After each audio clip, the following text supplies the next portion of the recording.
We'll have, for those in favor, say aye. Aye. Aye. Any opposed? No. Motion carries. Perfect. Item number 4. We'll move to Department Commission reports, starting with 4A with the Mayor's Office. Update on the current citywide strategic plan, and I believe that Mr. Vincent is going to present.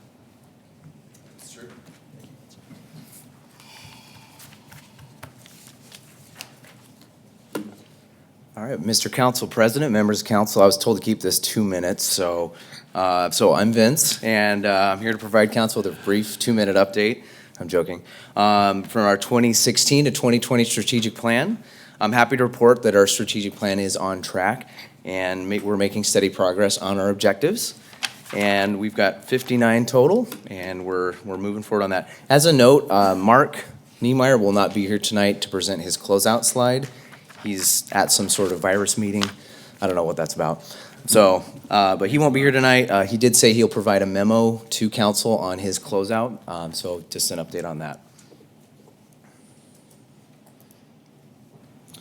So I'm going to be talking about biannually, we do a review to council on our current plan. We provide closeout reports and update on high priority strategic objectives that are currently in progress. Today I'll report to you our current completion status on our objectives on our total plan. Our objective leads will come up and present to you their closeouts that have occurred since our last September update in 2019.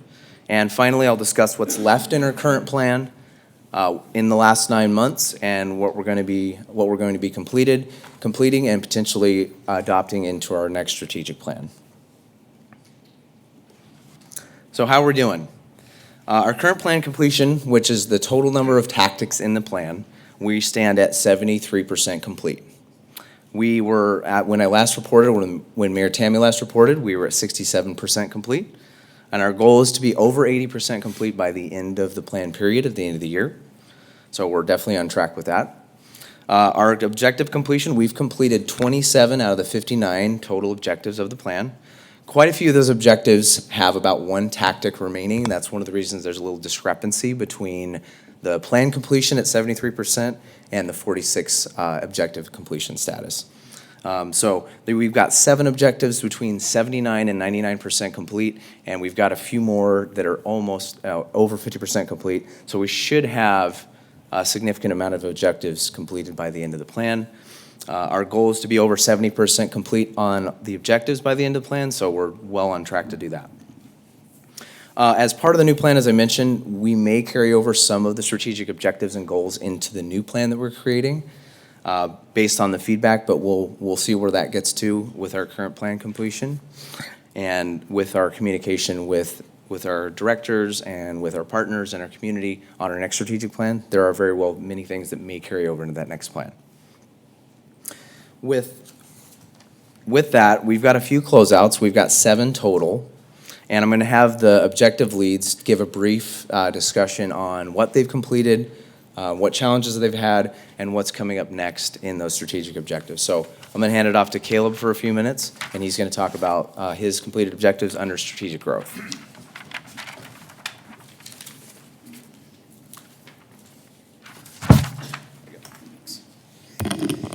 Mr. President, members of council, moving that needle that Vince had on that previous slide, I think was largely due to the adoption of the new comp plan in September. So I'll kind of walk you through those, but a lot of what I'm going to close out with you here are directly tied to the comprehensive plan. And there's a couple of more that he even alluded to where we've made substantial progress, but we can't quite close them out yet because we haven't totally closed the loop on some of those things. So we're actively working on those and more to come here in the coming months. But the ones we are closing out. 1B1, define and articulate the city's growth goals. So one of the major milestones, obviously, was the adoption of the comprehensive plan in December. That was a 2-year process. Some of the tactics and performance measures that are within that objective, including hiring a consultant with experience. So Logan Simpson, 2 years we worked with Logan Simpson to get us to adopt that plan. So those 3 performance measures within that objective are, again, hire a consultant with experience and implement the plan is the third performance measure. You'll see a theme here with the three I'm closing out. You get to the end and you're not done. You get to the end and it's about implementation or updating and keeping it going. So we're closing them out, but we're really not done, if you will, because it's an ongoing kind of cyclical thing with these. So again, that last performance measure about an implementation plan is something we're working on right now. We have the 500 policies. Those policies have been shared with the other departments. They're working on prioritizing those and bringing those back to you here in the coming months. So again, implementing the plan, working the plan is coming up. Some of the challenges, I won't get into too much of this, but when Vincent asked me to mention one of the challenges with this one, just bringing a community of over 100,000 people together to come up with a shared vision for our community was one of the challenges, outreach and engagement. And then again, the implementation will be an ongoing challenge. Next steps, I mentioned it already, so I will try not to repeat. But the other thing I wanted to point out in implementation is this, we're going to try to get away from coining this priority growth area, but services and priority service areas. That's one of the key pieces to this strategic growth and defining and articulating those growth goals. So again, we're closing this out, but there's more work to be done as we look at those and prioritizing policies as well. So we're working on those. I'm going to go to the next one unless there's any questions on that objective. So 1C2 is align future land use map with the city's growth goals. So as you know, the future land use map is part of the comprehensive plan. So again, by adoption of the plan and the map, we can, they're aligned. So that December milestone was a major milestone. The map does represent the type of land use the city envisions in various parts of the city. The only performance measure for this objective was to adopt the map. So with that being complete, this one is closed out. One of the ongoing next steps, if you will, we're currently exploring some code changes that would limit the amount of times per year that the map could be amended. So we're looking at change that to no more than once every 6 months. So June and December type of a time frame for application and processing that. No more than. Doesn't mean we have to or want to change it, but that would be the maximum times would be once every 6 months. And again, so we'll work the plan and try to encourage land uses and development in areas and land uses that are consistent with the map. So that one's pretty straightforward, but if there are any questions on that one. Mr. President? Yeah, just on that comp plan map change process, I assume that just will be kind of an ongoing staff-initiated process? So, Mr. President and Councilman Kavanagh, so staff will initiate it, but it is a code amendment. We will look at, in fact, we've already met with legal on some, it's really just tweaks to our current language in the code, but it would make it pretty prescriptive and a little more black and white about when you can apply and how often we'll process them, even if you have development associated with it. So right now we kind of have this out that says if you're proposing a concurrent application, a annexation or something, we'll process it any time. Here it would be, nope, we're only doing the map every 6 months. At least that's what we'd propose to do to change city code. I don't know how much of that you want to get into now, but we're also looking at a sunset because we've talked about the plan, every day it's more, I don't want to say it's outdated, but we change as a community. And so some of the policies may not. So maybe a sunset clause that says, hey, for the next 3 years, this is our policy. But then when the plan gets to be, 4 years old, maybe we're not as tied to the land uses we had planned back in 2019.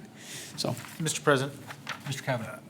Caleb, I agree. Now's probably not the right time to go into that conversation, but I think that's something that should, I We'll assume, talk is more. planned to happen sooner rather than later. Looking forward to that. We plan to bring it back for more discussion. All right, and then the third one I'm going to cover is 1D1, develop, promote, and realize a master mobility plan, ensuring that residents and visitors have safe and efficient mobility options into the future. Again, we're never going to be done with that. So we're always going to be working on this. And even the title of this kind of morphed as we developed up the plan. The plan really became a map. So the master mobility map, and I actually have that pulled up and I didn't think this through all the way. So I'm going to go back over to the staff computer and give you a quick tutorial of what this plan is. So bear with me just one second.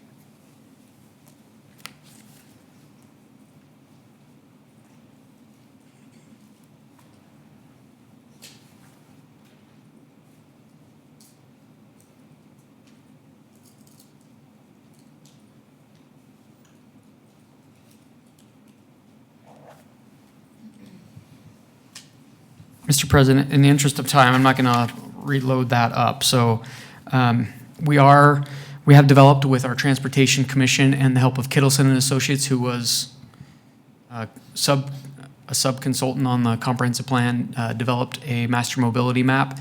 It's a future meeting topic on our Transportation Commission agenda. They were instrumental in getting a bunch of layers on a map that looks real similar to what you see on the screen, but it doesn't have all the layers on it. So I will at another time show you how that tool works. Again, it's only as good as the data that's feeding it.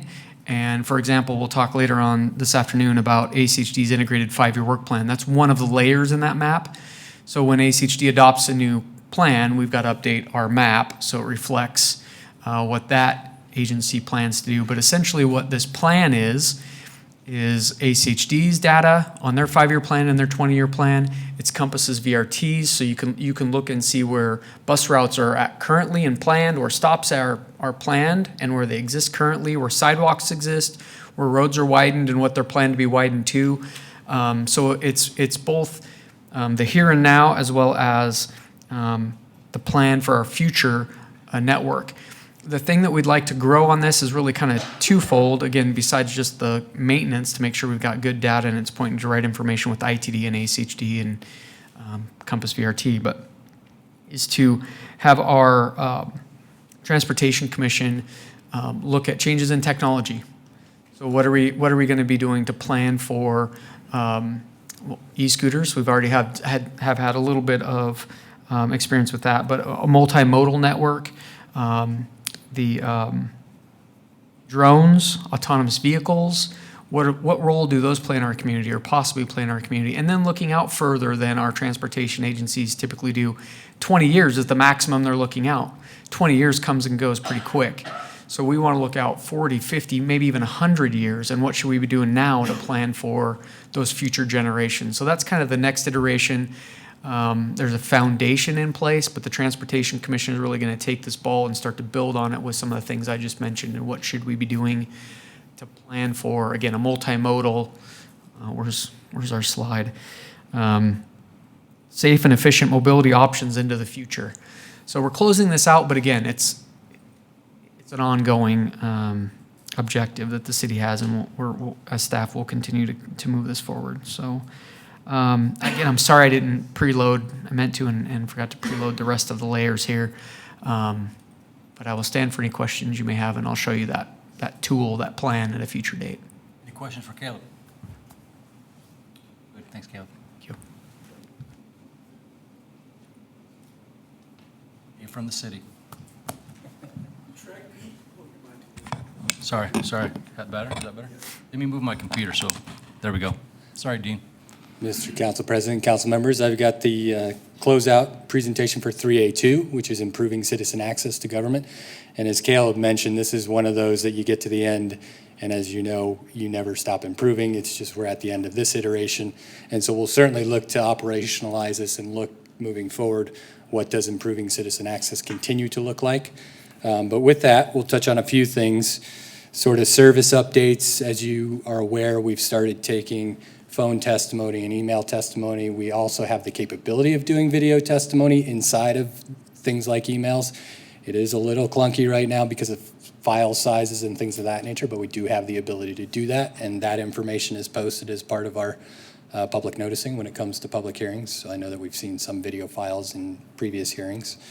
We've also got publication and live streaming of various events. So whether it's these city council meetings, town halls, we've pushed those things forward and are able to do those as well as looking at surveys. I think there's been discussions about whether or not you do statistically valid or polling surveys through social media.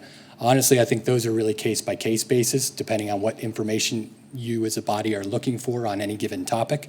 And so each of those will be considered as they move forward.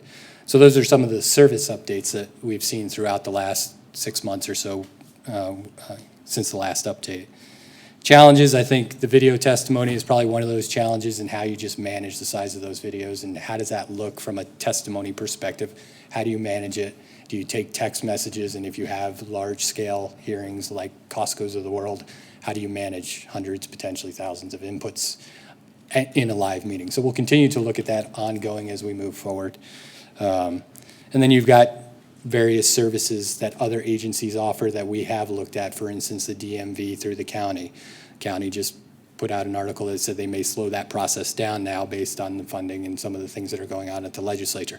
So we'll continue to work with those agencies, continue to look at services as they relate to Meridian and what makes the right best decision for Meridian and what's the best thing for the community.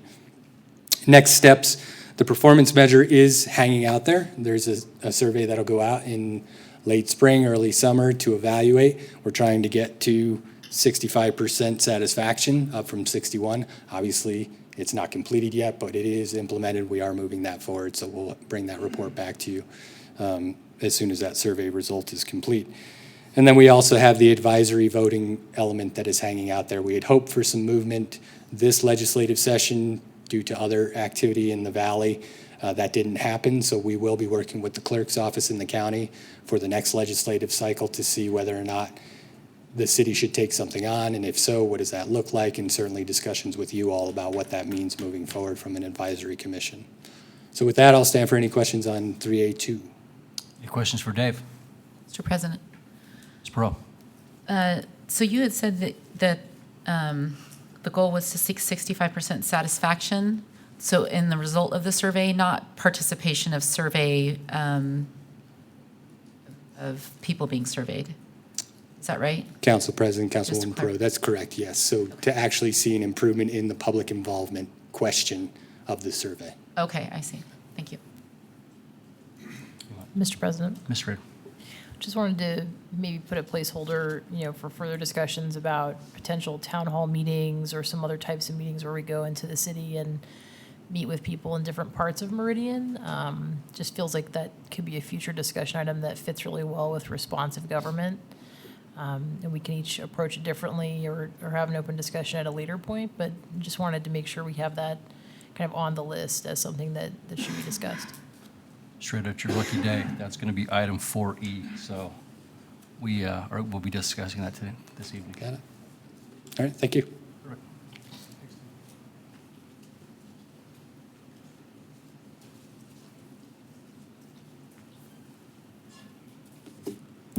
Mr. Council President, members of the council, I had Objective 4C1, which was to define the educational, financial, food, housing, transportation, and healthcare environment to assist in determining the socioeconomic profile within the community. So to do this, we defined what those mean, and we also identified metrics that we could use to evaluate those. Some of the metrics, we ran into an issue where we aren't able to gather all the data right now, so we may need to work with other entities to maybe build a business registry or with council to identify what the mix of housing, what we would want that to look like. We're going to continue to assess and evaluate the indicators so that we can pivot if necessary and see what it looks like, how it's actually serving our community. And we are currently working on 4C3, which connects us with the stakeholders for all the different indicators so that we can see what's going on. And our next step after this is complete will be to consult with them to see if there's any gaps in services that have been identified. And with that, I'll stand for questions. Any questions? Thank you. Thanks.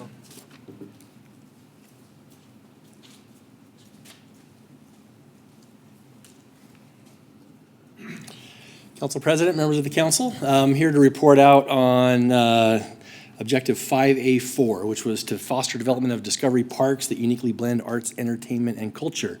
This is actually my second time closing this one out. The first time, this was originally written specifically about Discovery Park and to be about the development of the concept planning, design development, and the construction documents leading up to the construction of Phase 1 of that park. As we completed that one, there was discussion among council that we'd like to morph this objective into addressing art and theming discovery opportunities in more of our neighborhood parks. So that has been, that was done a couple of years ago. Over the last year, we've had meetings with the Arts Commission, the Parks and Recreation Commission, the Mayor's Office, looking at the art and theming opportunities in the those neighborhood parks. Those ideas were captured, identified for all the existing neighborhood parks. The CFP was updated last year, and this objective is now complete. During that process, the first priorities that were identified were Renaissance Park in South Meridian and Champion Park in North Meridian. Both of those art projects were recently completed. We now have ribbon cutting dedication ceremonies planned for April 2nd and 9th at noon, first 2 Thursdays in April. We hope that you will come and join us if you can. And there are future ones as well that are built into the CFP on about an every other year rotation, starting in FY22 through FY 2030. And of course, the realities of those will depend on budgets and discussions about the budget at those times. So with that, I'll stand for any questions. Any questions for Mr. Sidaway? Thank you. Thanks, Steve.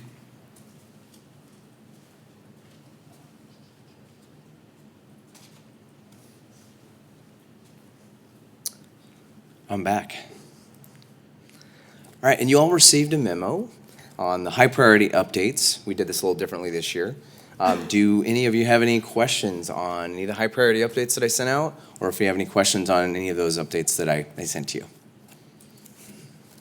Okay. Questions? This is short and sweet. So some of the next steps on our current plan. In September of 2020, I'll update you one final time on our current strategic plan, what objectives might carry into that next plan, which objectives might be still relevant, and I think that'll be informed on our next strategic plan discussion. In March of 2021, I'll deliver a final report to council. You know, how are the ongoing performance measures doing in relation to what some of these directors just presented? How are we doing with that closeout of that plan? What worked, what did not work, the good, the bad, and the ugly, that will be presented to you at that time. And I look to close that out and give you guys as much information as you can, and kind of do that autopsy report and dig into the details and see how we did. So with that, I'll stand for questions. Any question for Vincent? One question. So when will the current strategic plan that we're working on right now, when will that take into effect? The new strategic plan that we're working on, my goal is to have it ready and complete, framework adopted, and strategies underneath it by the end of the calendar year when this plan ends. So my hope is to have the adoption of the framework, like the mission, vision, focus areas, and goals, the high-level framework, adopted sometime during the year, and then we can go back and work with staff on those, what are the strategies we'd like to achieve to reach this goal, and some of the more detailed pieces. But ideally, I'd love to have that framework adopted sometime in the August and September timeframe, with the full plan adopted before the end of the year, so we don't have any gaps in that strategic direction for the city. Perfect. So. Thank you, Vincent. Mr. President, Councilwoman Strader. I just wanted to make a comment. Vincent, I think the strategic plan working sessions have been really helpful. And if you feel like you need more direction from council as a body, or more direction specifically in the future, I'm sure we all would encourage you to reach out to us. I think it's been really a good work session so far. Thank you, Councilwoman Strader. Perfect. All right. Thank you. Going on to item 4B, consideration of approval of the Union Urban Renewal District eligibility report, and that will be done by Mr. Cameron. Mr. President, Mr. Borton. before we do that, I've done this before, but I'll just do it again to disclose that we do work for the Urban Renewal District. Our firm has. I don't touch it, so I'll just continue to abstain from this and any consideration or voting on it. Any concerns? Oh, we're good. Okay. Oh, it's on the internet there, Caleb. No, it's may just drive. I think it's on the. Yeah, let me drive.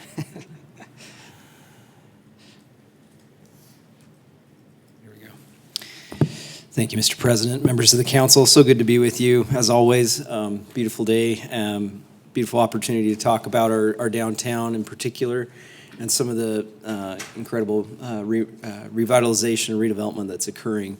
Specifically tonight, we're here to talk to you about the first step, I guess, in the official process of moving forward with de-annexation and then a creation of a new district in our downtown that encompasses, as you can see with this map here, the Union Block as well as what we're calling the Civic Block in our downtown.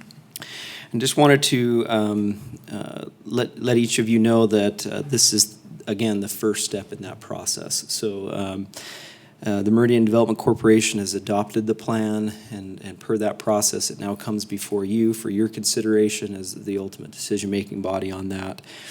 And again, it's moving that forward. So what you have here, this eligibility report was created by consultants from our RFP selected partner, Galena Fund. We have a representative here, Phil Kushland, here with us, who is the main architect of the eligibility report. And so with that, I'll just direct you to kind of our staff analysis of that. So I'll direct you to page 15 of the report. I'll just quickly go there. Quickly will be, see how quickly I can get there.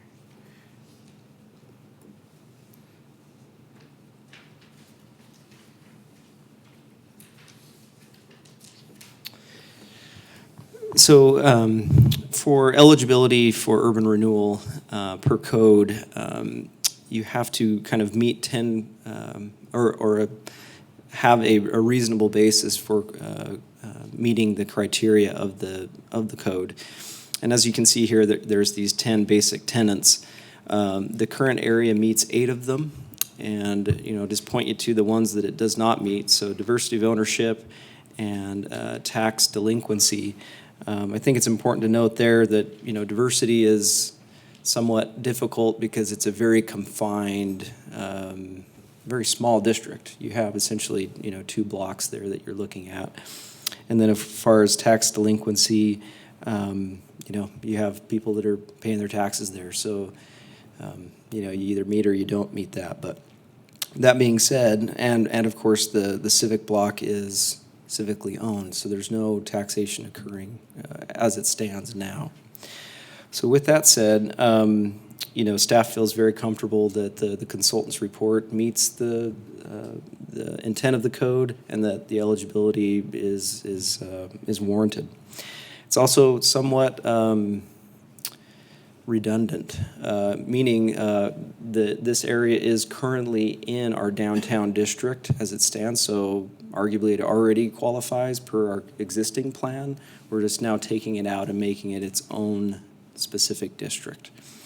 So again, from staff's perspective, we would recommend approval of the plan and of the eligibility report that then would kick off this continuing process that we would go down.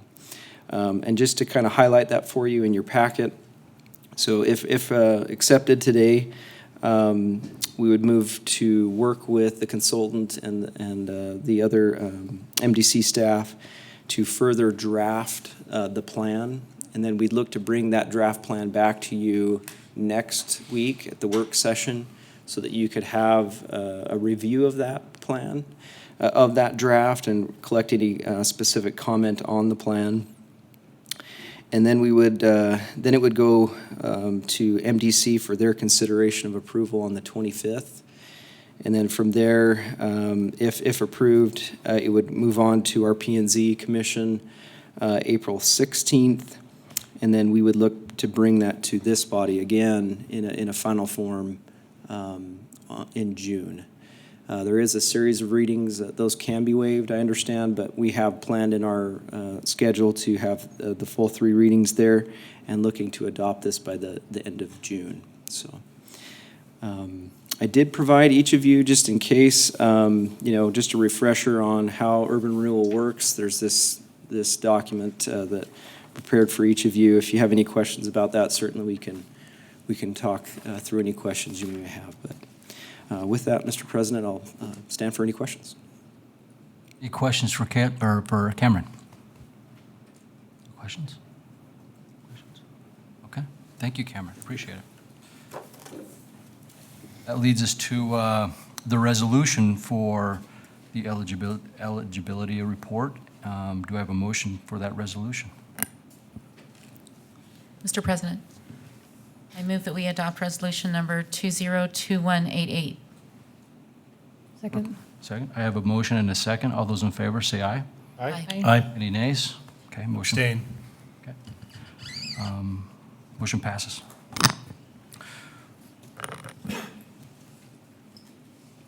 Item 4D, Community Development 2020 Roadway Intersection and Community Program Priorities. Back to Caleb. Thank you, Mr. President, members of the council. So annually, the city sends a list of our highest priority roadway intersections and community programs projects over to ACHD for their consideration as they come up with their integrated five-year work plan. I kind of mentioned it as we were closing out some of the strategic plan objectives, but the integrated five-year work plan is basically the start of ACHD's budget. So they have a 2-year budget over there, but they look to their 5-year work plan to basically set their budget and their projects. So we try to influence that, and we do influence it. We get bonus points, if you will, for projects that are higher up on our priority list. So I give this spiel to the Transportation Commission, and I'll remind you, let's not get caught up in the weeds on, what should be priority 33 and 37. It's really our top 10 or 15 that they really care about. They're not going, was this priority 47 or 40? We're not making that much of a change over there. But our top projects, they want to make happen. And if you look at where we're at now, and I'll actually show you a little bit of that in ACHD's integrated 5-year work plan tool that they've created this year. But we do have an influence. We do have an impact. They do care what projects are high on our priority list, and I don't think it's any coincidence that the roadways that are most congested, that you see the most accidents, are the ones that they're improving. Those are the ones that are high on our priority list too, but there's quite a bit that goes into it. So, but they have asked this year for our priority list to be returned to them no later than March 20th. So today's the 10th. Hoping to get through it today. If we need to, we have next Tuesday, but that's it. I gotta get a letter or this list out to them by the middle part of next week. So in the memo that I prepared for today's meeting, I told you a couple things. One, that I would go through this interactive map that now is on the screen, so I'll spend just a few minutes on that. That I would share the Transportation Commission's recommendations, so you have that already, but I did print out some hard copies. It might be easier to look at hard copies if anybody wants them. I think I printed 5, so maybe not quite enough for everybody, but I'll pass those. And then a draft letter. I also mentioned a draft cover letter. We don't have to put a draft cover letter on. Most years we have, just to kind of put a little context to our list. So there's some new messaging in the draft letter I put together for this year, but let me pause real quick and just hand those to the clerk so you can all have copies of that.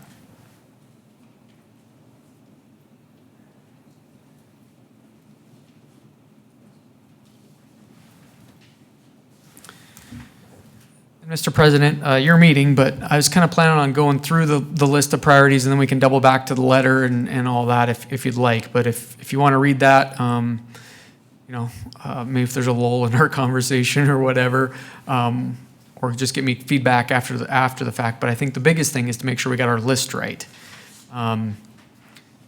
But first, and I won't spend too much time on this, but I did want to, this is a pretty cool tool that ACHD, and there's a lot of information, and again, I'm not going to go through all of it.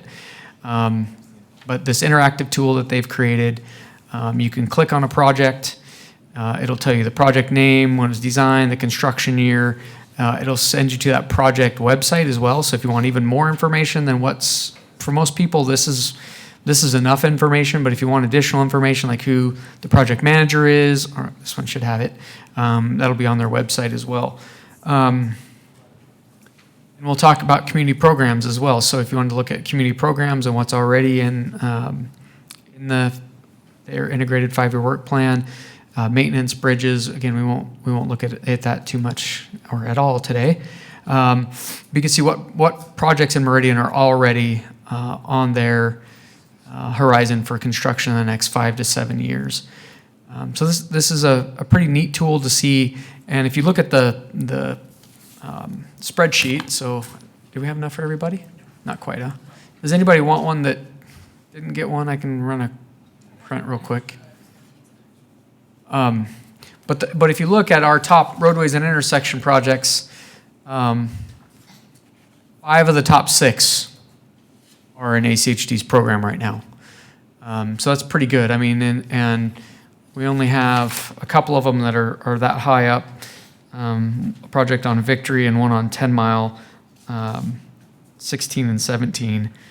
But roughly half of our top 20 projects are in ACHD's program, which is pretty good when you consider how many roads that they're charged with maintaining. So I encourage you to in the packet to play around with this. Hopefully you had an opportunity to do that. If not, it's still up and live, so you can do it after the fact. But I think I'm going to transition then away from this tool. But this is pretty neat to see where projects are at in the county, not just in Meridian, but you can see how we compare what's going on in other jurisdictions as well.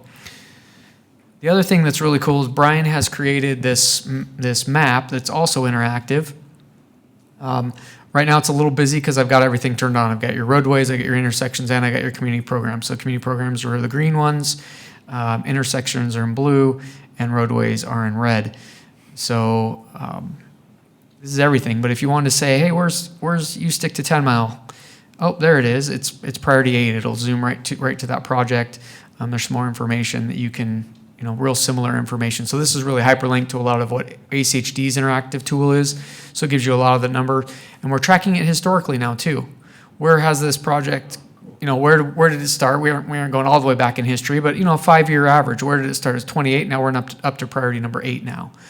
I didn't mean to do that on purpose, but I'm going to use this as an opportunity. The U-stick corridor. Yeah. To admit that, Caleb. Supposed to like do one of these, It's meant to be. The U-stick corridor, this is one the Transportation Commission talked about when they came to up with their priority list. So you can see that on there. It jumped from 18 to 8 this year. With the Waihe High School coming online, some of the discussions even we've had over the past couple weeks about service growth areas, service priority areas. That U-stick corridor is one that I think is going to be more and more key. So the roadway right now is currently improved to 5 lanes, just about to this drainage pond that ACHD has, and then it necks back down from U-stick all the way to the county line is a 2-lane roadway. So this next mile segment is jumped in the top 10 right now, and as a corridor, you're going to start to see that probably be widened because that goes into Nampa, and that's a major corridor in Nampa too. We met with them in Public Works last week, within the last couple of weeks anyways, and they have they're prioritizing the U-stick corridor. So as a regional corridor, it starts to make a lot more sense as well, and it always has. But to improve that, to move traffic kind of on a regional level between Chinden, U-stick, I-84, Franklin, you kind of have those every other mile type of a series set up where if you really need to move east-west traffic, U-stick makes some sense. So there's some questions on the spreadsheet that way. But props to Brian. This is, again, really cool tool that can do way more. And we're going to work on some other dashboard type of stuff. So if you look on the right-hand side here, you can see just how many requests we have, how many projects total in ACHD's 5-year work plan, how many of those are our projects. But there's other metrics you want to see reported out here, we can. One of the things we just talked about this week is maybe this shows what is in the 5-year work plan, but we were kind of similar to 16, 17, 18, 19. What did we get built in 2019, 2018, 2017? Number of projects, how much cost, how much investment in our community over those years. So for next year, we're gonna build that into this tool too. But there's a lot of neat stuff that we can report out if you're curious. So if you think of something, throw it by us. Well, I can't guarantee we can make that happen, but we'll see what data we have and would love to share that if there's some information you would like to see. So again, this is something that right now is only available. I don't want to get into all this, but basically you have to have a license for this level of map making. So it's not available for the public because we don't purchase the license for the public to use it all. But this information is all public. So, I mean, this isn't proprietary or anything like that. It's all information that we're basically pointing to data that others have and consolidating that. So I just wanted to kind of show you that we can use this too as we further this discussion. If you wanted to look at, let's just say geographical equity or something, how many projects are in South Meridian versus North Meridian. Well, you can see our our top intersection roadway projects in South Meridian. Number 6, 10 miles. So does it, just at a glance, it looks like, you know, you got at least a handful of your top 10 projects that are in South Meridian. And, you know, again, kind of eyeball things, even if you just want to kind of look at it that way for, again, geographical equity, just for example. So I'm going to jump to the spreadsheet, but again, we can go back to that map if you wanted to. I do want to call a few things to your attention as we get through this. And obviously, just in the interest of time, we can't talk about all the projects, but I do want to spend some time in the top, again, 10, 15, 20. Priority number 3, I want to spend just a second on. You can see that's the one in the top 5 or 6 that isn't in their program right now, and that's Locust Grove, Fairview to Ustick. One of the notes in here, and this is going to be somewhat repetitive. Oops, sorry, I don't know what happened there. Is to discuss with ACHD the scope. So right now, this segment is planned to be widened to 5 lanes. There's some serious neighborhood impacts. This is real similar to the South Locust Grove leg that Brian talked with you about 2 weeks ago. So real similar neighborhood impacts if you look at this. So this is just between that Fred Meyer and Ustick. There's some neighborhoods that get really close, and if you widen that out to 5 lanes, you're buying houses and you're in people's backyards. So there's a little bit, and we've had these high-level conversations before about, you know, yes, we want to move traffic, but also you got livability factors and people's, you know, impacts to real property that you have there. So I'm going to have a conversation with them. You'll be part of that conversation about, you know, does it make sense to have Locust Grove north of there be a full 5-lane roadway? What are the impacts to residents there? And I'm not going to go through all of them that have a similar. That's really the only one that I can think of that's planned for 5, or maybe 3 is appropriate. We have a lot of the other roadways that I've got highlighted here that are planned for 3, or maybe they want to be 5, but I've highlighted those for you. So if there's any of those that you also want me to roll into that conversation and kind of have that simultaneous conversation about, are we planning for the right number of lanes, 3, 5, or 7? If any of those project descriptions don't look right to you, let me know. But again, just for ease in here, you can see which roadways are planned for something less than 5. So I've highlighted those blue. Then maybe just a little bit more to kind of orient you on the priority list. And I already mentioned the Ustick corridor, but these are potential high priority projects corridors. So I kind of want some direction from council if we in fact want to leave some of these notes as we send this list off to ACHD. But I mentioned the Ustick corridor. One of the other corridors that we mentioned, east-west corridors, I should say, is Victory. So a lot of Overland's improved. Overland Road's 5 lanes from 10 Mile back in through Boise. Franklin's almost there. You got that one segment. In fact, there's a news story today just coming out of the Amazon at the county line that isn't improved, but the rest of Franklin is improved to 5 lanes all the way through our community. But really, Ustick and Victory, there seems to be some opportunity. Fairview Cherry largely is improved as well. There's some segments, again, as you get closer to the county that aren't quite, but we really looked at those 2 as potentially priority corridors. So there's some questions there in that far right-hand column about, do we want to call that out? And then north-south, and this is in conversations with the mayor and other staff, you know, we've been working pretty hard on those corridors that connect to interchanges at I-84, and it's maybe time to show some love to those corridors that are just overpasses or potential overpasses. So this ties in with the Linda Road overpass discussion. And if you've had a chance to look at the draft letter, that's a highlight there, is to say Linda Road is a key corridor. Overpass is critical to not just our community, but regional traffic. I'm paraphrasing here, it's in the letter. But Linda Road is a north-south one, as well as Locust Grove. So a lot of our priority projects are on Locust Grove, and just made sense to kind of call those out. So I'm not trying to redirect your attention to the letter, but Linda Road and even Locust Grove north-south and Victory and Ustick as. So those are kind of highlighted on the right-hand side of that spreadsheet. If you think that we should, you know, somehow designate Victory. And again, this is what the transportation generally came up with as a rule, to say, let's work on corridors, not just, you know, plug our fingers in the dam and get leaks everywhere, but let's work on, let's work on completing a corridor and then jump to the next corridor and work on that largely. Not that it has to be just one corridor, but a corridor kind of philosophy. So I think those are I want to hear from you more, but I think that hopefully sets the stage for the rest of the discussion. Maybe just one more thing I had in my notes on that priority project 3. ACHD is going to group this project with, I'm sorry, not that, it's the intersection at Locust Grove and Fairview. So it's priority project 4. When they started to look at this, it just made sense to widen Fairview back to Eagle as well. So not only are you getting the intersection, but you're getting the roadway improvements back. The Eagle intersection is a 7-lane roadway. Wow. So there's a question in here, should we combine priority 34 and 4? I would say no, let's just go ahead and leave it the way we have it, but know that priority 34, which was widen Fairview, is lower on the list. But they're designing those together right now. And they're tracking together for construction right now.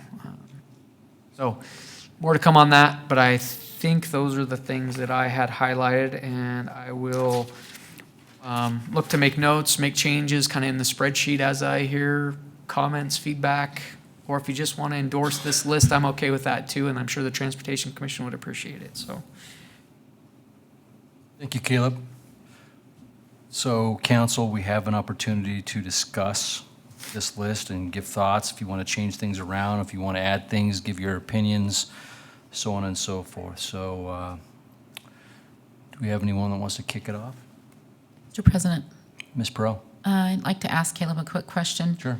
Can you clarify where it says future versus not programmed? Is that something that is that because it's been detailed in the 5-year plan that it's something in the future versus nothing being mentioned by ACHD? And does that just stay future until some point that they decide to add a date to it? What's the difference between those two? that's a good question, Mr. President, Councilwoman Perot. So it's in the program. So it is essentially like you explained it. ACHD's, so there's 5 years, right? 21, 22, 23, 24, and 25. And then they have what they call preliminary development, which are essentially the next 2 years of construction. And that's your on deck, if you will. So when we do the 2022 to 2026, roughly half of these projects will be a named construction year. And you'll add some more into PD. Future's real similar, but it doesn't, the construction dollars aren't even there. But it's on the radar, but it's not quite as far along as even PD or preliminary development. So it's, again, largely as you described it, but those are kind of the layers, if you will, of the program. Okay, thank you. Mr. President. Ms. Schrader? Caleb, I was hoping you could point out on the map exactly where the new Owyhee High School is going to be for us, and then I have a follow-up after that. Right there. So the high school, their ball fields are on the south side. The high school building roughly sits right here. Got it. And Mr. President, follow-up. One of the things I definitely subscribe to the corridor philosophy because I listened in on the Transportation Commission meeting and I got what they were saying about, feel the pain in one area, just get it done. Don't intersperse these projects everywhere. One thing I'm struggling with a little bit is a prioritization of McMillan. And maybe the answer is we're prioritizing USTIC first because we think we need to accomplish that first and really focus there. But I've been receiving a lot of feedback from folks that live on McMillan. It's come up in a lot of development applications, and I think I'd like to have a rationale of why USTIC versus McMillan, and maybe the answer is, hey, next year when we prioritize, we're really going to focus on McMillan, but I am getting, and I live close to there too, so I understand the traffic nightmare along McMillan. Personally, but also I'm receiving a lot of feedback from neighbors and residents on Nextdoor and other avenues. So I just wanted to have a discussion about that. Mr. President, can I, before we have discussion, maybe just I can answer, I think, a lot of those questions, not saying it can't be higher. Here's one of the reasons it doesn't score very well at ACHD, and it's one of the things I even alluded to. If you look at the description, but those power poles and the Lemp Canal are very expensive to move. And so they're only planning on it ever being a 3-lane roadway, which doesn't add a whole lot of capacity. It doesn't help the congestion problems that are out there today. So you don't get a lot of bang for the buck, if you will. So that's why it's tough. And we could ask them to look at it some more as a 5-lane roadway, but the impacts and the setbacks we've already got along that corridor and where we're allowing development to set back to, where, for example, the apartments that are there at Meridian and McMillan are right on the intersection. If you make that wider, now you're buying brand new, I don't know that you'd have to buy them, but you're getting really, really close to those. And again, the cost to pipe the irrigation facilities and move they're the big power poles. Not trying to make excuses, just so rationale on why. But if you look at this, I mean, it's been hanging out there, kind of middle of the road. I agree with you. I mean, I see it. It's backed up. ACHD, did widen it through the Locust Grove intersection, but back to the west, it's a farm to market road still. Mr. President, just to follow up, I mean, part of what I'm reacting to, I'm also looking at the peak hour, I'm assuming this means level of service map. I'm seeing in there, I guess, maybe what this, if you can explain to me what this means, but it looks like there's a level of service with the red colors that indicates F, which I always felt was a failing grade. So I guess I understand that it's expensive, and so I guess my question would be, if it's lower in their priority list because of the expense, does that mean like there's a strategy, like we would rather propose than projects that they're more likely to score higher in the hopes that those things match? Is that how this sort of works? Or is it, I mean, how could we get a project like that to move forward if its score is so low for that reason? Mr. President, there's a lot in that. So let me start with how to read the level of service map. And again, it just, and I was looking to see if there are any transportation engineers in the room, and there aren't. Think of it as a letter grade. I mean, you're right on. I mean, red is bad, green is good, scorecard type of thing. What I will point out is it is PM peak, and it's 2 hours of the PM peak. So I think it's 4 to 6, but don't quote me on that, maybe 5 to 7, somewhere in there. But it's the PM peak hour. They look at those hours, and then that's how you get your letter grade. I do want, so a couple things, more things in your questions and comments there. It's not just about the cost, but it is cost benefit largely.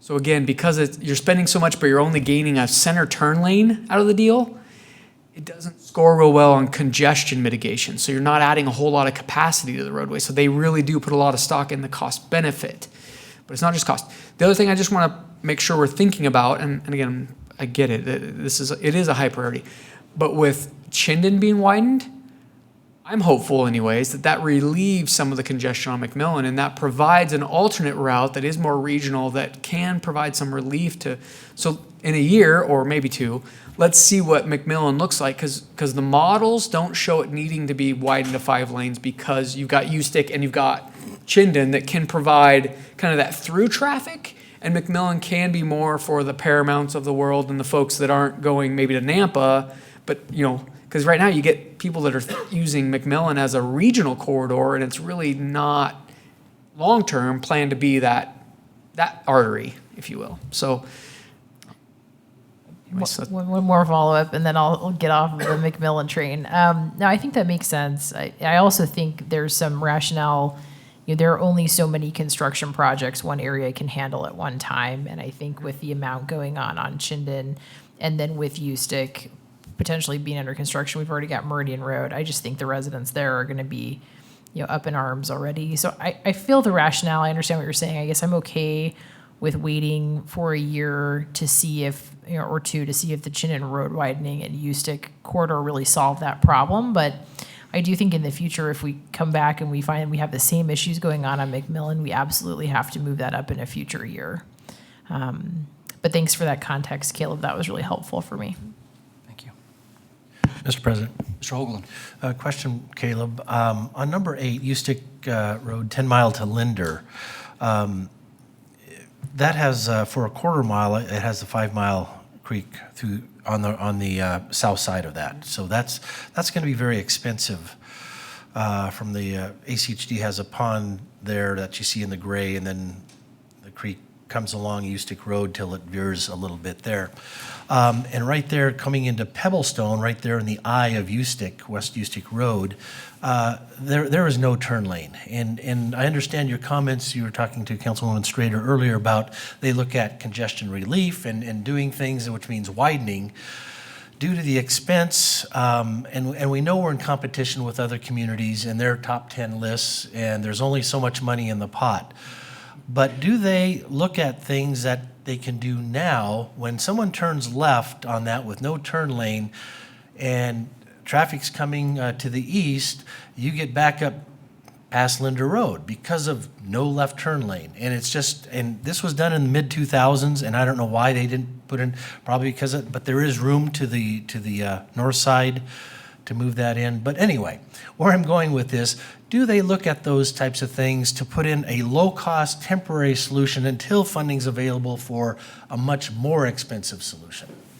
Mr. President, Councilman Hoagland, yeah, it's a good question, thought, and I was just quickly thinking as you brought that up, you must not have been on the council when we had the interim intersections that we asked ACHD to improve. So some of the interim intersections, it's relatively low, back to cost benefit, relatively low investment for a bigger return. So I think there are 3 or 4 intersections that we asked ACHD, similar to this one, and this could be a great candidate.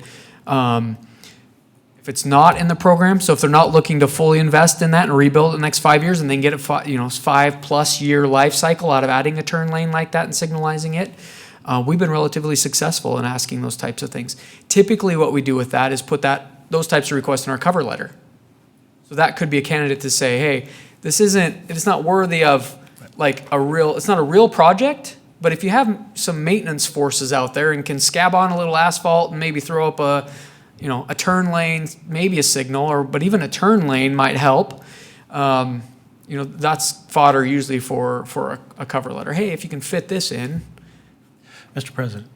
Yeah, Caleb, that's all it is just a turn lane at this time. They just need someplace to move out and let that traffic continue to flow instead of backing up and causing congestion. I do want to add one other question as we continue down Ustick Road to Black Cat in context of the new high school coming in. Black Cat and Ustick is currently a 4-way stop. And I remember seeing it on the list somewhere, but it was a ways down. 23. Number 23. And a dual lane roundabout again, is this an intersection that can have a temporary, whether it's a signal light as opposed to 4-way stop? With a signal light, you don't gain that much, but you do gain people not having to decide, do I go or not pay attention? I'll just sit there because I don't know what I'm doing. And not that anybody's been behind one of those drivers. But, those are the types of things with that high school opening up there. And I'm not sure of all the boundaries, again, how much traffic will be going from that direction, but I'm sure there'll be some. It's just one of those congestion points that as we look at the high school and what's going to be taking place out there, what can we do to mitigate some of those things earlier as opposed to waiting for full funding for whether it's a roundabout or 7-leg intersections or what have you. So that's one I wanted to call out as well. Did you get that, Caleb? I did. Okay, good. Mr. President, Ms. Pro. unless there are no other comments, with that being said, I'd like to propose that we hold off one more week on making a final decision on this to get some additional time to review based on what Caleb has shared and potentially some additional things we might like to add to the letter. So curious what my other council members' thoughts are on that. A terrible idea. Any other? I don't think that would be a big deal. I think it's good that we gave ourselves some time in order to do that. Before we go on, though, I think that making a high priority, or at least calling out Victory Road, east-west, I think that's going to have somewhat of the same problem as some of those busier streets on the north as well. especially when another high school goes in over there somewhere, or, you know, with all the growth that's happening in the south, that certainly is going to be an issue as well. Mr. Mayor. Mr. Kavanaugh? Procedurally then, next week, what is it that we want, just want a week to marinate, and then the goal is to come back next week and potentially make changes to the priority list?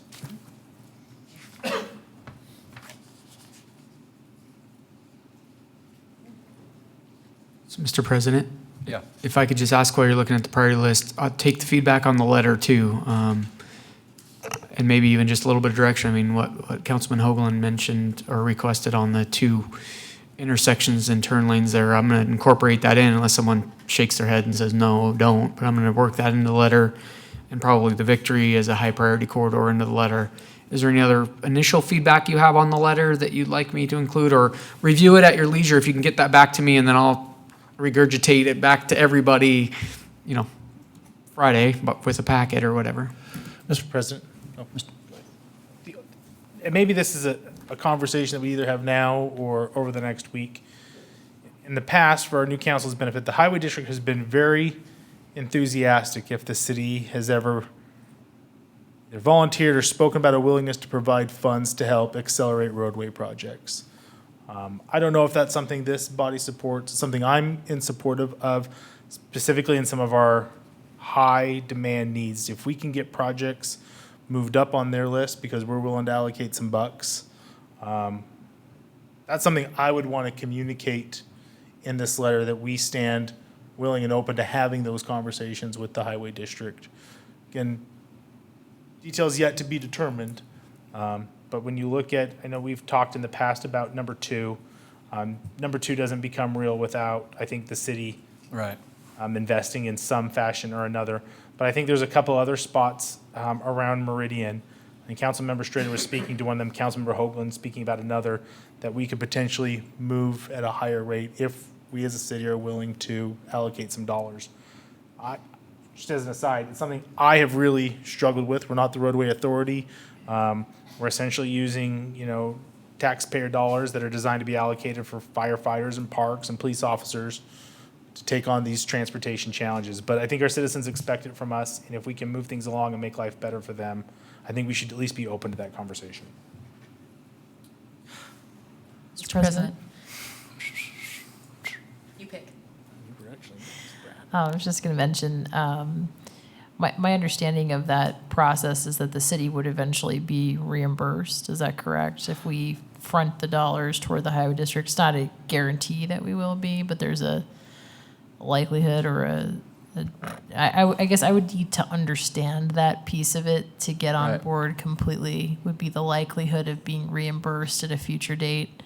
In informal conversations with the mayor, it sounded like that type of a strategy was something I don't want to speak for him, it sounded like something that he was interested in exploring and I think if we flush that out, that would make a lot of sense. But I'd need to understand the likelihood of being reimbursed in the future, or if we're just straight up spending our city money on that, then we just need to understand the magnitude of what we're talking about. Mr. President? Yeah. I don't know if that was a question or a comment directed towards me. If you wanted to respond, I'm happy to. I think it's mixed. If you look at priority number 2, Linda, Orville, Franklin, I think that in that case, it could potentially be that we're purchasing right away and we wouldn't be reimbursed.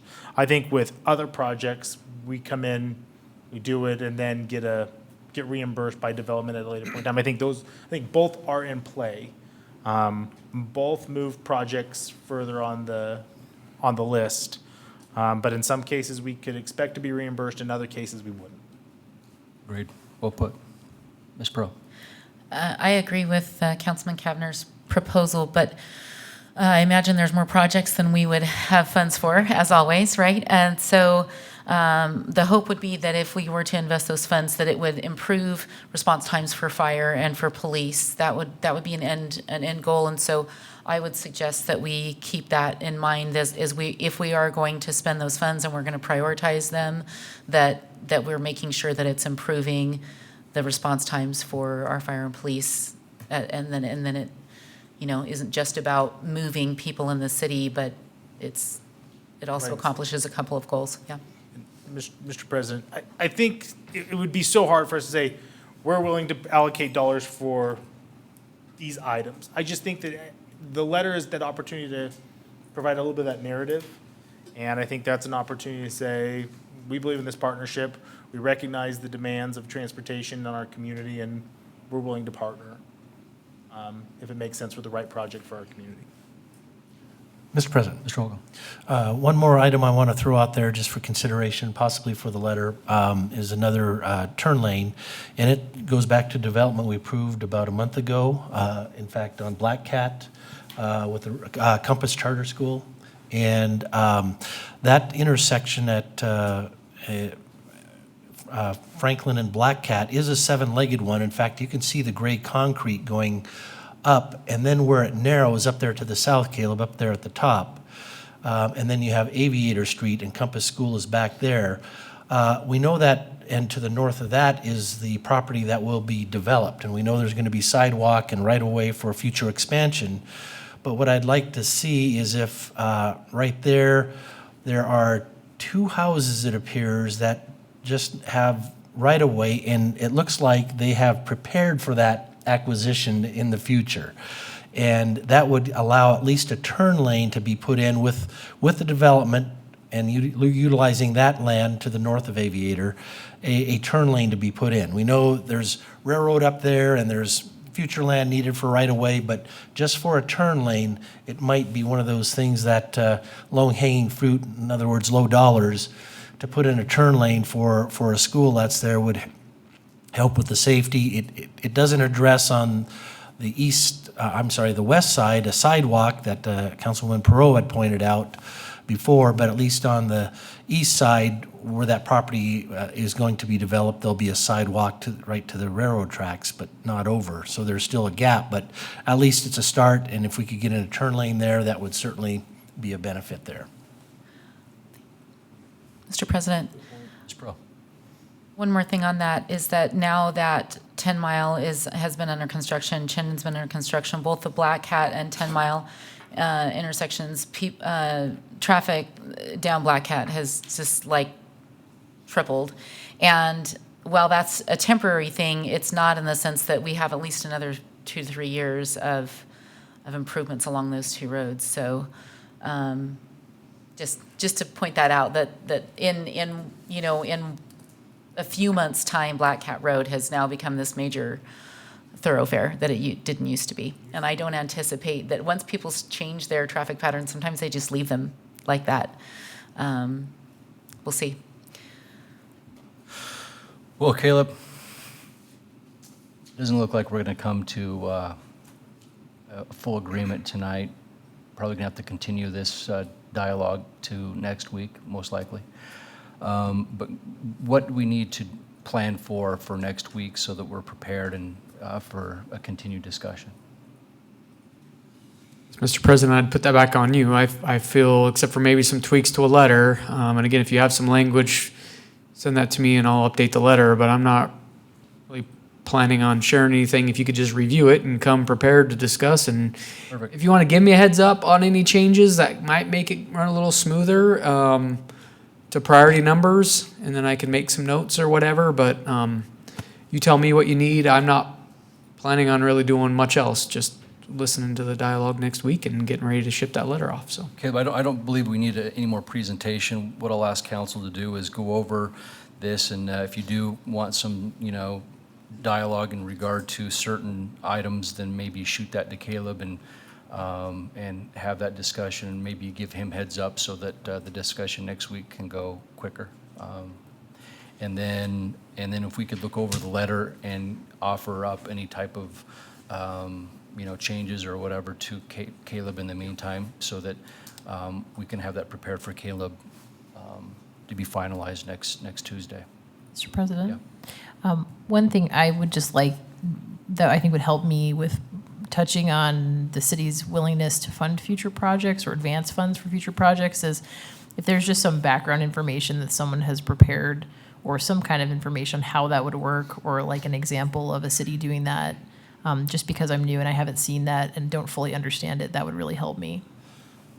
Yeah, that's great. So we've actually done that as a city in the past. I believe we allocated some funds for the overpass for Locust Grove. And so I don't remember what that was for the right-of-way. I'm talking about the amount, $700,000-800,000-ish. 1.8 million. Well, how much? 1.8 million. 1.8.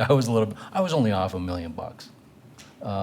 So we have allocated some funds in the past to expedite a project. It's not something that we're foreign to. No. When it comes to right-of-way, Councilman Cavanagh nailed it right on the dot. So those are things that we would not get paid back for. What we would receive is connection. More. It's quicker connection. Our project would be more of a priority to ACHD. Although that project also includes ITD as well, so they're a hair more complicated, but could move us to the top or get the project going quicker. Thank you. I think I understand. Is there a distinction between when the city is buying the right-of-way versus other things we might advance funds for? So it sounds like for right-of-way, we're not going to get reimbursed, but other things potentially we could. Is that right? Right. So I believe that could be part of the discussion. I don't know if I'm not familiar with a time where we've paid or offered funds to expedite a project other than right-of-way with the Locust Grove overpass. So I did have this discussion with the mayor last week in our meeting on Friday, asking him about a different stretch of road, and I did ask him if we were to widen it, could we get paid back from ACHD? And I don't think that he had an answer then, so maybe we just, maybe that's, I don't, to be honest with you, I don't know the complexities, I don't know the specifics of how that would work. Mr. President, I don't want to speak for the mayor, but it's my understanding that it was an idea that he was working on to loan those funds to ACHD for projects that were already in the 5-year plan, to move them up maybe 3 or 4 years. So it would be something that is already in the financial plan for the next 5 years. So like, let's say it was planned for 2025, but we did it in 2021, because at that point in time, we could create a contract where we already knew the funds were going to be dedicated in 2025, but it would, so that's my understanding of his initial, but it's just something I think he's working on as a concept, and it's not been done in the past, so. Mr. President? Sure. Thank you, and that helps. I think I'm confusing two different concepts then, so I apologize. So I think that makes sense. I would be okay with touching on the city being open to that, Right. like subject to looking at, how much that would cost, and we would, of course, do a lot of diligence on what would be worth it for us. Perfect. With that, I believe we'll go to the next item. So my item is not imperative, not something that absolutely needs to get discussed at this moment. Even a conversation that can happen offline, to be honest with you. So, Want to move it to later tonight? sure.